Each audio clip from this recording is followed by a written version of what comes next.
그를 대적하는 것을 여호와께서 내게 보이신다. 사실 여기서는 의미가 없어요. 예. 뭐 제가 이거를 갖다가 오른쪽에 선 의도를 갖다가 끝까지 영광의 자리를 앉으려고 한다 이런 의도로 풀기는 참 애매했었어요. 그래서 그냥 제가 아무 의미 없다라고 했어요. 또 그렇게 또 의미가 없는 게 아니잖아요, 그죠? 근데 책은 그렇게 썼습니다, 어쨌든. 예. 자, 서서 아마드를 씁니다. 아마드. 이거는요, 어떤 의미냐면요, 이 아마드라는 말은요, 자기의 위치에 서서 있는 그런 상태를 얘기하는 거예요. 예. 움직이지 않고 서 있는 상태.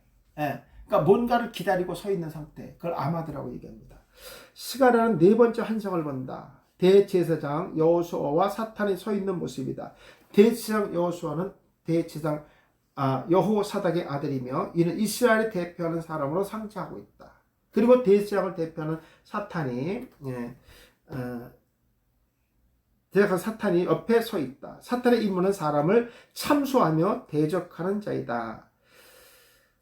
스가랴 선지자가 본 환상은 재판 장면을 묘사하고 있다. 여호와의 앞에서 제사장 직분을 감당하는 여호수아가 사탄의 참소로 하나님 앞에서 그 정당성 여부를 판가름 받게 된다는 것이다. 자, 여호와께서 내게 보이셨다. 라합니다.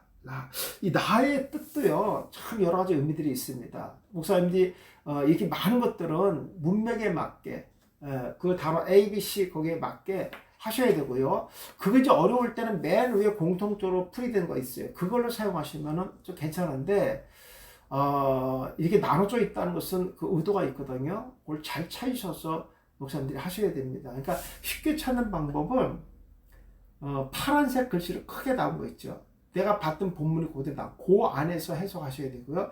그게 없으면 맨 위에 거를 사용하시면 됩니다. 네, 바빌렉스에서는요. 그렇게 사용하시면 됩니다. 자, 제가 가르쳐준 대로 하셔야 돼요. 일방적으로 하시면 안 됩니다. 그럼요. 자, 스가랴 선지자가 본 환상은 하나님께서 즉시 보여준 것이다. CW 풀었겠죠. 휘필 CW. 그죠? 그래서 하나님께서 보여주셨다. 이렇게 해석한 거예요. 하나님께서 스가랴 선지자에게 보이신 것은 앞으로 있을 유다 백성이 성전을 재건하는 과정에서 원수들의 방해가 있을 것이지만 그들의 마음의 확신을 가지고 준비하여 참여한다면 하나님께서 그들의 일을 반드시 이루어 주실 것을 확신시켜 주는 것이다. 뭐 이런 의도를 이제 스가랴 선지자가 환상을 보고 백성들에게 전달해 줬을 때 그럼 그 말을 다 믿느냐? 또 그것도 그렇지는 않잖아요. 그렇죠? 우리 항상 구별이라는 이 단어를 생각하면서 메시지를 던져줘야 됩니다. 자, 2절 보자. 여호와께서 사탄에게 이르시되 사탄아 여호와께서 너를 책망하노라. 예루살렘을 택한 여호와께서 너를 책망하노라. 이는 불에서 꺼낸 그슬린 나무가 아니냐. 다 탄 건 아니죠.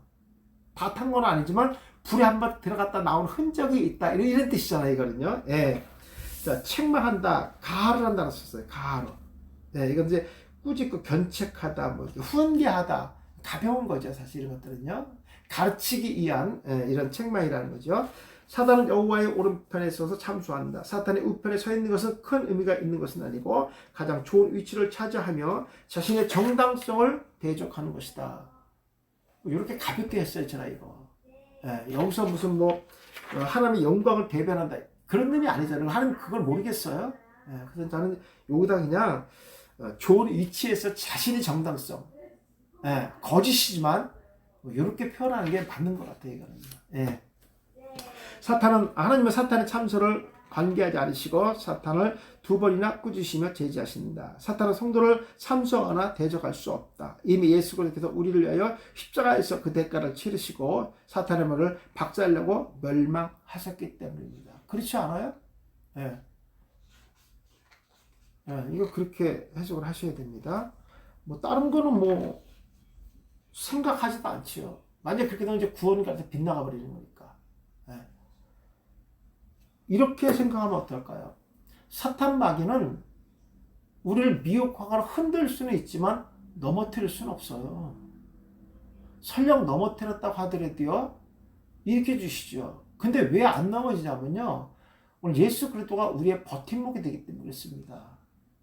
우리 넘어지진 않죠. 그러니까 넘어진다는 말의 의미는 실족을 얘기하는 건데, 우리 실족되면 안 되죠. 그러면 예수 십자가에서 이미 사탄의 머리를 박살낸 건 뭐고 승리하신 건 뭡니까? 우리 그들의 자녀인데, 그래서 우리 승리의 멸류관을 쓴 자들인데, 그리고 그런 자들이 마지막에 꼬린 자 상급을 받기로 작정되어 있는 사람들인데, 우리가 뭐 사탄막에 넘어가고 이런다, 이런 표현들은 정말 써서는 안 되는 거예요. 우리는 그럴 수가 없어요. 그럴 사람이 아닙니다. 하나님이 우리를 그 자녀를 어떻게 사탄에게 내줍니까? 그럼 진 건데? 자기 자녀를 사탄에게 빼앗기는 그런 부모가 어디 있어요? 내주는 부모가 어디 있겠어요? 그건 말도 안 되죠. 네. 사실 이런 것이 이제 구원관에서 자유함이라는 것이고, 우리 그런 가운데 속에서 우리 살아가는 거죠. 예. 자, 꺼낸 것이 이 나찰입니다. 나찰. 불에서 꺼낸 어린 나무는 이스라엘 백성을 대표하는 대지상 여호수아를 상징하고 있다. 유다 백성은 바벨론의 포로로 잡혀가서 징계를 받았지만 하나님의 은혜로 구출되고 예루살렘 돌아와 보존되었다. 하나님의 역사하심이 이미 포로의 삶에서 구출되기로 작정되어 있으며 그 작정에 의해서 건져주신 것이다. 예. 유다 백성의 포로의 삶에서 벗어나 새로운 삶을 살 수 있었던 것은 오직 하나님의 선택이었으며 주권적 역사하심이었다. 참 적절한 표현이죠. 예.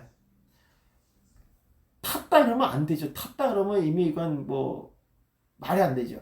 끄슬릴 정도는 됐다. 끄슬린 건 있죠. 탄 거 아니죠. 끄슬린 거. 그죠? 이런 표현이 참 맞는 거예요. 흔들리거나 미혹은 됐지만 넘어졌다 이러면 안 되죠. 넘어지면 탄 건데요. 예, 그런 개념으로 보면 안 돼요. 성경은 항상 이렇게 구원관으로 봤을 때에도 일관성있게 기록하고 있다는 얘기예요. 예.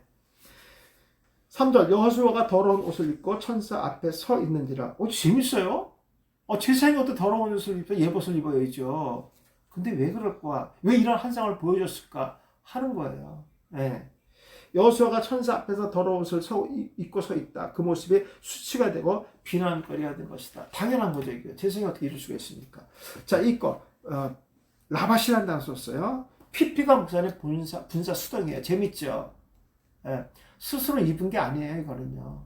분사 수동이니까 뭐에 의해서 입혀진 걸 얘기하는 거예요. 참 어떻게 이렇게 정확한지 몰라요. 문법이 정확하게 기록하고 있다니까요. 예. 자, 여호수아는 대제사장이다. 더러운 옷을 입을 수 없으며 입어서도 안 된다. 그런데 그가 입은 옷이 더러운 옷이다. 그 옷은 수치와 비난거리가 되는 것으로 심각한 죄의 상태를 의미하고 있다. 대제사장이 자신의 몸을 꾸미기 위하여 거룩한 옷을 상징하는 예봇을 입어야 한다. 그 옷은 모세 율법에 의하면 거룩하게 지어져서 영화롭고 아름답게 지어져야 한다. 그런데 지금의 그 옷은 낭패를 당할 수밖에 없다. 서 있다 그랬습니다. 아마드입니다. 아마드. 여기 뭐 이제 그러나 변하지 아니한다. 뭐 이런 뜻도 있고요. 준비하다. 뭐 이런 뜻도 있습니다. 불에서 꺼낸 그을린 나무는 대제사장 여호수아를 대표하는 이스라엘 백성들을 가리킨다. 이스라엘 백성들은 자신들의 죄로 바벨론에 끌려가서 불로 끄슬린 상태가 되었다. 그리고 그들의 모습은 바벨론에서 불타는 막대기로 취급받았다. 그렇지 않아요? 예. 실제로 그들의 상태는 끌린 정도인데 취급은 불타버린 막대기 같은 취급을 받았다는 거예요. 예.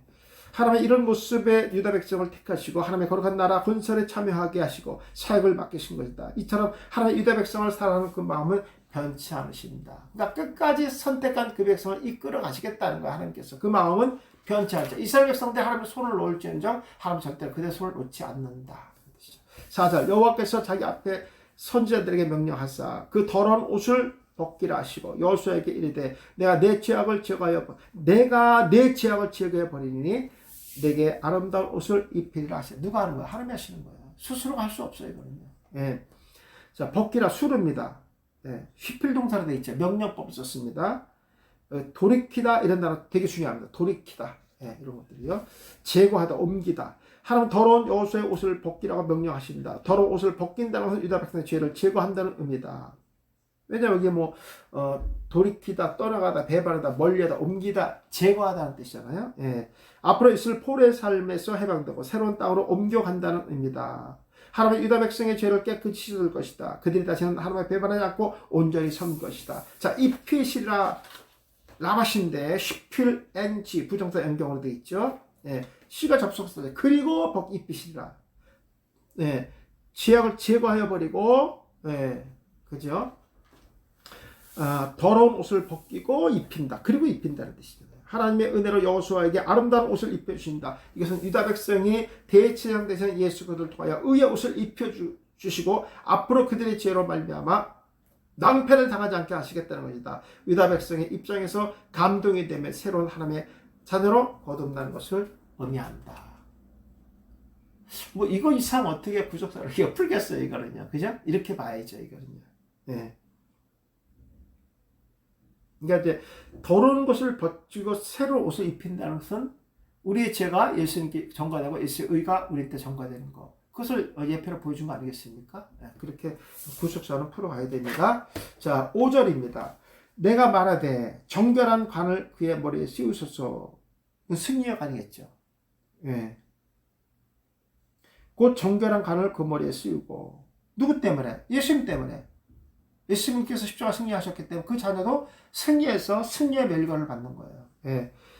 옷을 입히고 여호와의 천사는 곁에 섰더라. 씌우고 수입니다. 관리, 보존하다, 지키다. 그래서 보존하다 이런 단어 참 중요합니다. 보존하다, 확립하다, 임명하다. 하나님께서 여호수아의 죄를 모두 사해 주시고 정결한 관을 씌워 주셨다. 그 관은 백성이 마지막 때에 받은 승리의 멸관을 상징합니다. 맞죠? 예. 계시록에도 나와 있잖아요. 이게요. 예. 그 관을 머리에 씌움으로 백성이 합당한 지위를 받는 것을 보여준다. 관은 왕이나 제사장이 쓰는 것으로 그 위에 여호와께서 성결하게 쓰인다. 예수 그리스도를 통해서 깨끗함을 입은 성도들은 성결하고 완전하게 구별되었음을 나타낸다. 자, 곁에 섰다 그랬습니다. 천사들이 곁에 섰습니다. 아마도입니다. 깨끗한 옷과 정결한 관을 쓴 여호수아 옆에 선 자는 하나님의 사자다. 사자는 하나님의 심판자다. 그런데 그 옆에 선 사자는 심판자가 아니라 그를 변호하는 사자들이다. 왜냐하면 그는 새 옷을 갈아입은 정결한 자이며 죄 없는 상태의 의로운 자가 되었기 때문에 심판을 받을 필요가 없어진다는 것입니다. 확실하게 나와 있어요. 심판을 받을 이유가 없죠. 예. 이처럼 예수 그리스도를 통해서 의의 옷을 입은 성도들은 하나님의 심판을 받지 않고 상급을 통하여 의의 멸류관을 받고 천국 혼인잔치에 입소하는 것이다. 그러니까 우리는 이 부분을 믿지 않는 자는 백발 심판대에서 공의롭게 심판을 받고 불못에 들어가지만 우리 심판대 쓰지 아니하고 상급을 통해서 천국 혼인잔치에 들어가게 된다. 6절 여호와의 천사가 여호수아에게 증언하여 이르되 이랬습니다. 증언하다 우드입니다. 이거 다르죠 또 단어가 이게 뭐냐면 엄숙히 경고하다는 뜻도 있고요. 증거로 삼는다. 이 반복하다는 뜻도 재밌어요. 하나님의 사자가 여호와를 즉시 변호한다. 여호수아를 변호한다. 이것은 여호수아가 하나님의 통치권에 참여한다는 의미다. 속죄로 인해 새로운 자격을 얻게 된 여호수아는 그 자격과 지위에 걸맞게 하나님부터 새로운 명령의 말씀과 축복의 약속을 증거로 삼는다. 이처럼 하나님의 백성의 성도들도 지사함을 받은 후에 새로운 사명을 받게 된 것이다. 우리는 땅끝까지의 복음의 증인으로서의 그 사명을 충실히 수행하는 성도가 되어야 된다. 무슨 내가 누구 증인을 세운다는 것은 그 사람을 가장 신뢰한다는 얘기 아니에요? 하나님께서 우리를 증인으로 세웠다는 것은 하나님의 자녀로 가장 신뢰한다는 얘기 아니겠습니까? 하나님 나를 그렇게 신뢰하고 믿고 세워주셨다고 하면 우리는 그것을 다 감당해야 되지 않겠습니까? 그러면 내가 그것을 믿고 그렇게 행동한다는 것은 내가 무엇에 확신을 갖고 있는 사람인 거예요? 구원의 확신이잖아요. 하나님께서 이 사명은 구원받은 백성들에게만 보여준 거기 때문에 그렇습니다. 이제 우리가 이제 구속사를 볼 때 그래서 이런 걸 보셔야 되는 거예요. 우리 오늘 오전에 내가 요한복음 21장에서 예수님께서 이제 베드로가 그 이제 겉옷을 입고 나왔잖아요. 근데 예수님께서 생선을 주셨어요. 그래서 잘 생각해 보세요. 그 생선이 무슨 생선이 어디에 있던 거예요? 그 불 위에 생선이 놓여져 있기도 했지만 예수님께서 생선을 가져오라 했을 때 그물에서 건졌을 때 153마리가 들어있었잖아요. 그죠? 그러면 목사님들 생각할 때 자, 여기 21장 볼게요. 내용을 한번 봐드릴게요.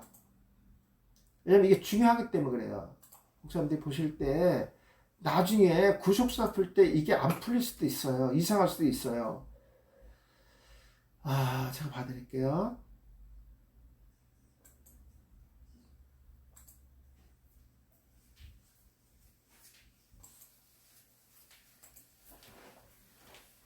거기 보면 9절에 육지에 올라와 보니 숯불이 있는데 그에 생선이 놓여있고 떡도 있었더라. 이미 그 숯불에 있었다는 얘기잖아요. 그렇죠? 생선과 떡이요.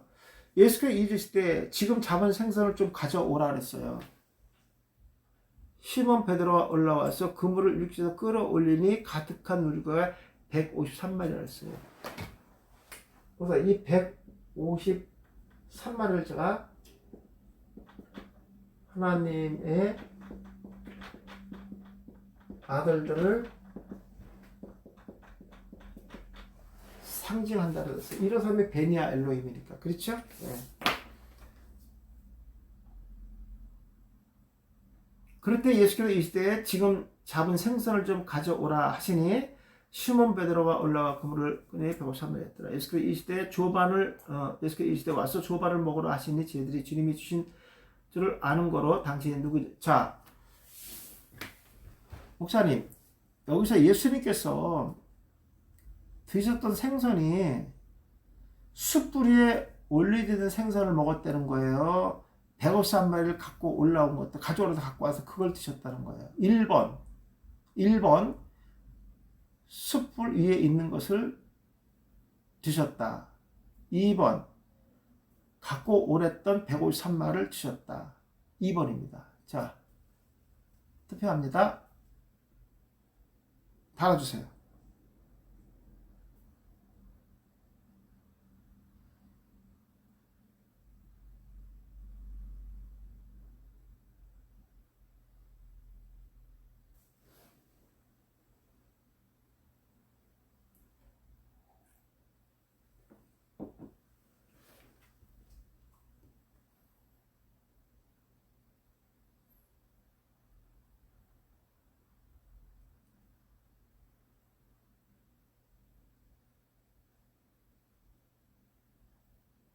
네. 1번이 압도적이네요. 지금 나온 거는 4대 1이네요.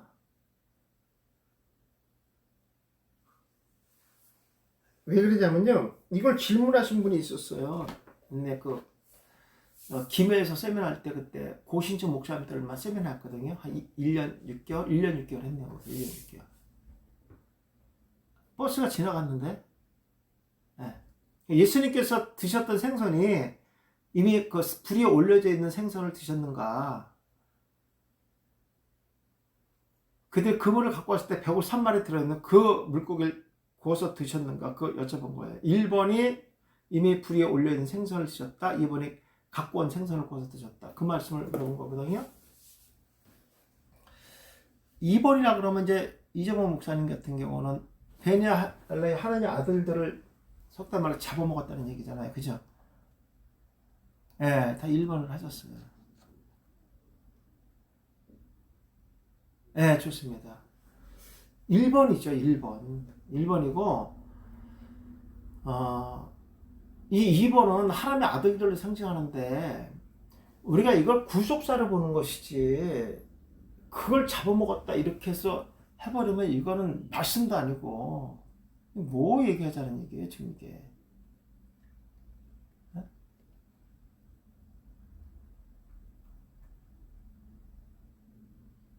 그렇게 이미 놓여져 있는 거예요. 네. 놓여져 있는 거 드신 거예요. 그러니까 이게 우리 이제 구속사를 보셔야 되겠네. 구속사를 항상 이런 것들을. 네. 설령 153마리를 구워 드셨다 그래서 구원받은 백성을 잡아먹었다 이런 식으로 설교를 해서는 안 되는 거죠. 왜냐하면 제가 그 153마리를 하나님의 아들들을 상징한다고 이렇게 강의를 했더니 다 들고 일어난 거예요. 왜 들고 일어난지 아세요? 처음 들어봤거든 이런 얘기. 고신주 목사들이 그 김해 부산 쪽엔 다 그 고신주 그쪽이잖아요. 처음 들어봤거든. 머리털 나고 진짜 목회하면서 이런 거 깜짝 놀라. 그러니까 이제 반감을 하는 거예요. 그럼 여기서 이렇게 고두셨는데 그 하루 아들들을 다 잡아먹었다는 얘기입니까? 대놓고 그것도 젊은 목사가. 그때 내가 이제 그 설명했더니 그냥 책 목사가 나가요. 그러면 거꾸로 해볼까요? 예배 시간에 설교 개떡같이 하면 성도들 시간 나가도 되는 건가? 정말 목회자가 예의도 없고 그래요. 그냥. 근데 그런 수모도 당했어요. 그러니까 자기가 생각하는 거랑 틀리다는 거죠. 그릇이 껴맞췄다는 거예요. 이거를 갖다가. 그러다 제가 거기서 1년 6개월 했는데 나중에 붙잡더라고요. 더 해달라고. 와버렸어요. 너무 멀고 힘들어서. 사실 그때는 진짜 힘들어서 왔어요. 너무 힘들어서. 예. 김해. 그러니까 이게 목사님 구속사가 뭔지를 모르는 거예요. 구속사가 뭔지를 모르는 거예요. 지금 구속사가 뭔지를. 그런 이런 소리를 처음 들어봤죠. 지금. 예. 처음 들어봤죠. 그러면서 여기 그물이 씌어지지 않잖아요. 그러니까 목사님 우리가 구속사를 봤을 때 이런 근거로 하지 않고 구속사가 열리지 않으면요. 그게 내가 알았어요. 여기 153마리 왜 잡혔습니까? 근데 그게 뭐 이렇게 중요하냐는 거야. 뭐 말이 돼야 하죠. 말이 돼야 하죠. 되게 젊은 친구예요. 네, 고시신 목사인데. 젊어서 또 목사가 됐더라고요. 거기 다 나이 드신 분들이 왔어요. 뭐 교회도 빵빵하고 그런 목사님들만 오셨더라고요. 거기 그 김해 늘푸른 교회 그 목사님은 개척하셨고 교회가 상당히 큽니다. 성도도 많고. 그리고 세미나 장을 하나 만들어놨어요. 그리고 1년 내에 1,000만 원을 빼놨어요. 1,000만 원. 그리고 강사들 오시는 대접 같은 거 그리고 세미나 오는 사람 그 교회에서 식사도 다 합니다. 권사님들 나와서 간식까지 전부 대접해요. 그렇게 하시는 목사님도 계시더라고요. 제가 봤을 때. 네. 그러니까 이것이 안 되기 때문에 그러는 거예요. 아, 수업한 거 다르다고요? 아, 네. 네. 아, 감사합니다. 그래요. 맞아요. 네. 네. 맞아요. 네네네네. 그러니까. 이 구속사라는 것이 우선 쉽지 않아요. 정말 이게 제가 이 정도로 근거로 대주니까 이게 되는 거죠. 혹시 아까도 제가 주원 같은 죄와 진홍같이 붉은 죄를 갖다 원죄 자원죄를 풀 때 이렇게 근거 안 대주면요. 그 단어가 다른데요? 네. 그걸 누가 믿겠냐고요. 그거를요. 네. 알려고 하지. 근데 근거를 대잖아요. 그런 관점들이 중요한 겁니다. 우리 원어 공부하면서 어떤 단어에서 지금 목사님 같이 스토크 넘버가 틀린 것처럼 이게 근거가 확실히 있다니까요. 같은 개념으로 보는 게 아니라고요. 우리가 지금 이런 것들을. 네. 요한복음 21장은요. 정말 설교 자료들이 무척 함축되어 있는 말씀들입니다. 네. 이게 이제 예수님의 부활하면서 마지막 사건이거든요. 이게요. 네. 참 이게 중요한 말씀이기 때문에 제가 초창기에 이거 한 건데 초창기에 한 건데 참 이 21장은 정말 너무 진동이 많은 겁니다. 진동이 많은 겁니다. 제가 잠깐 생각나서 이 말씀 드렸어요. 구속사 하는 것 때문에. 네. 좀만 더 할게요. 자, 7절 망군 55페이지입니다. 망군의 여호와의 말씀이 내가 만일 내 도를 향하여 내 규례를 지키면 내가 내 집을 다스릴 것이요 내 뜰을 지킬 것이며 내가 또 너로 여기 섰는 자들 가운데 왕래하리라. 자, 다스릴 것이요 칼 미알료로 되어 있죠. 이게 그러니까 한 번이 아니라 쭉 지속적으로 이렇게 변호하고 이렇게 함께 한다는 뜻이죠. 하나님은 당신의 백성들에게 도를 향하며 그 규례를 지킬 것을 요구하셨다. 그 도는 거룩한 삶이며 말씀 안에서 지키는 순종이며 거룩한 삶이다. 지키는 삶이다. 또 규례는 모세의 율법을 따라 맡은 직무를 충실히 행할 것을 요구하셨다. 그러면 집을 다스리는 주권을 주신다는 것이며 그리며 그것은 제사장의 직무가 회복되고 율법과 율례들이 준수될 수 있도록 역사하신다는 것이다. 우리도 예수 그리스도의 의로운 자가 되었으며 왕같은 제사장의 새로운 직무를 담당하는 자격을 받았다. 그러므로 우리의 책임은 그 직무를 온전히 순종하며 감사하는 것입니다. 자, 하리라 이 나탄을 썼어요. 단어가 참 재밌죠. 이거 나탄. 여호사는 성도들 대표하는 자로 삼아 사역한다는 의미다. 예수님은 우리의 대제사장이시다. 그가 하나님과 우리의 사이에 중보자 사역을 담당하게 될 것을 의미하고 있다. 이것은 하나님과 우리 사이를 예수 그리스도께서 십자가의 피로 동여매시고 이걸 연합이라 그러죠. 연합. 신학적인 연합이라고 죄의 웅덩이에서 끌어내시며 죄의 웅덩이는 뭐죠? 고난을 얘기하는 거죠. 고난 가운데서 고통 가운데 끌어내시며 택한 자들을 거룩히 여기신다는 것이다. 자, 넘어갈게요. 8절 대제사장 여호수아야 너와 내 앞에 앉은 내 동료들은 내 말을 들을 것이라. 이들은 예패 사람들이라. 내가 내 종 싹을 내게 나게 하리라 했습니다. 자, 내 말을 들을 것이다. 샤마죠. 참 샤마란 단어가 참 많아요. 그죠? 하나님의 말씀에 관심 있는 걸 귀를 기울이는 거예요. 하나님이 가장 원하시는 것이 하나님의 음성을 듣는 거죠. 대표자가 이제 모세고요. 그죠? 모세를 통해서 이제 그 백성들이 하나님의 음성을 듣는 거죠. 지금 우리를 보면은 목사님들의 말씀을 통해서 하나님의 음성을 성도들이 듣는 거예요. 그러니까 그 소리는 같아야 되는 거예요. 그래서 같아야 되는 거예요. 다를 수가 없죠. 그래서 우리 언어 공부하시는 분들은 같은 소리 내지 않아요? 왜냐하면 저랑 목사님 똑같은 이 단어의 뜻을 보면서 하나님의 의도를 아는 거니까. 같은 단어의 뜻을 알고 우리가 그 말씀을 전달하기 때문에 같은 소리 내는 거예요. 우리는요. 참 너무 감사한 거예요. 사실 이게.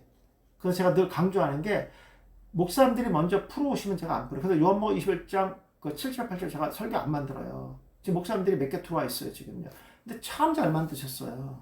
네, 참 잘 만드셨어요. 근데 몇몇 분은 아까 그 뒷부분 18절인가요? 그 뒷부분을 이용해서 지금 하시는 분들도 계시고 그래서 너무 감사하다. 네.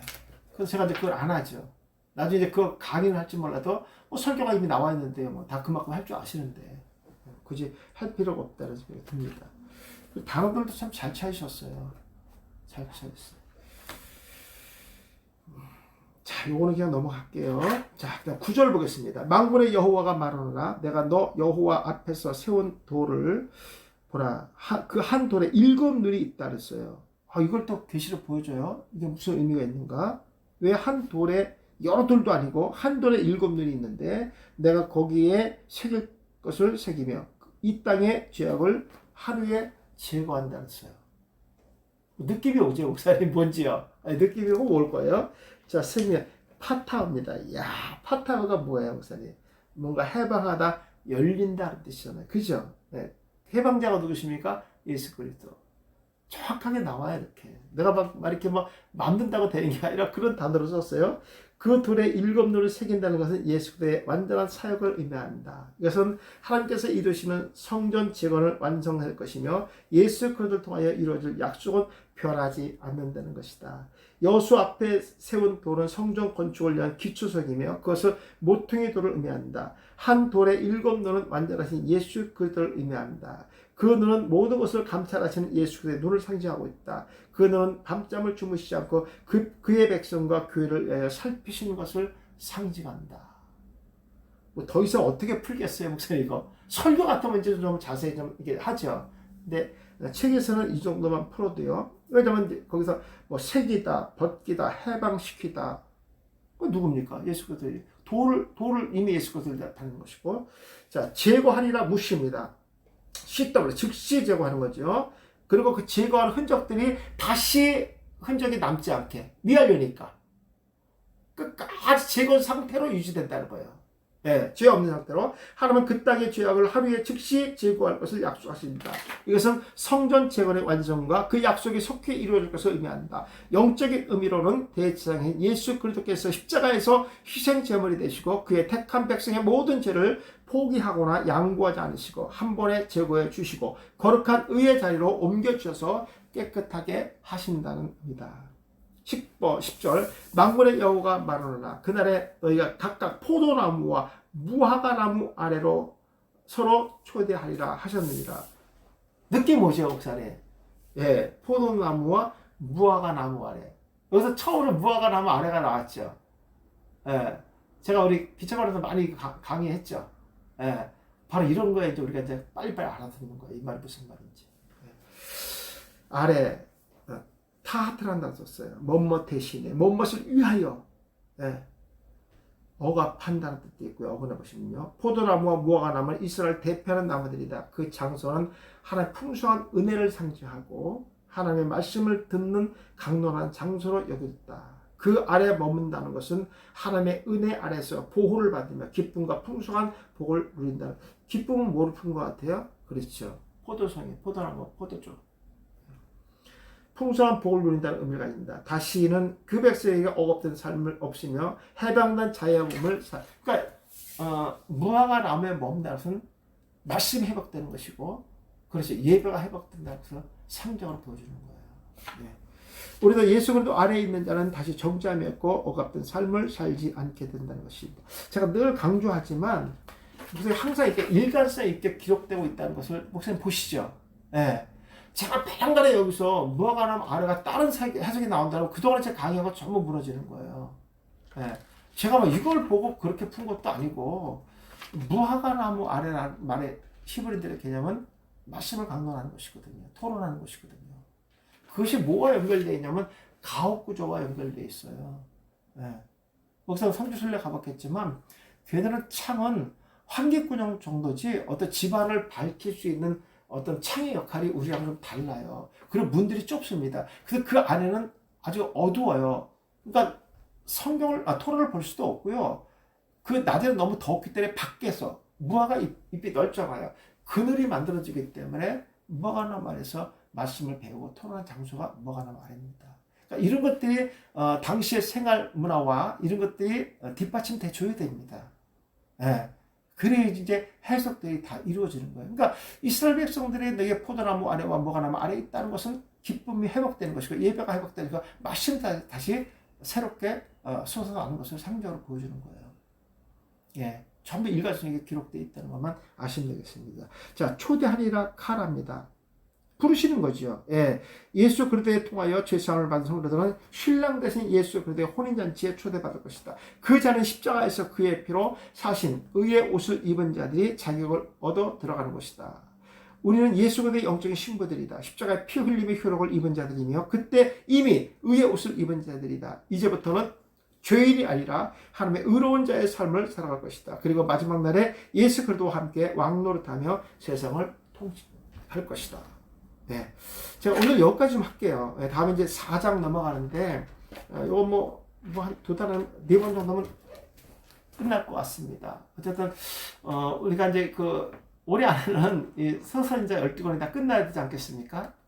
네, 그리고 제가 목회서신 디모데 전서, 후서, 디도서 이렇게 들어가도록 하고요.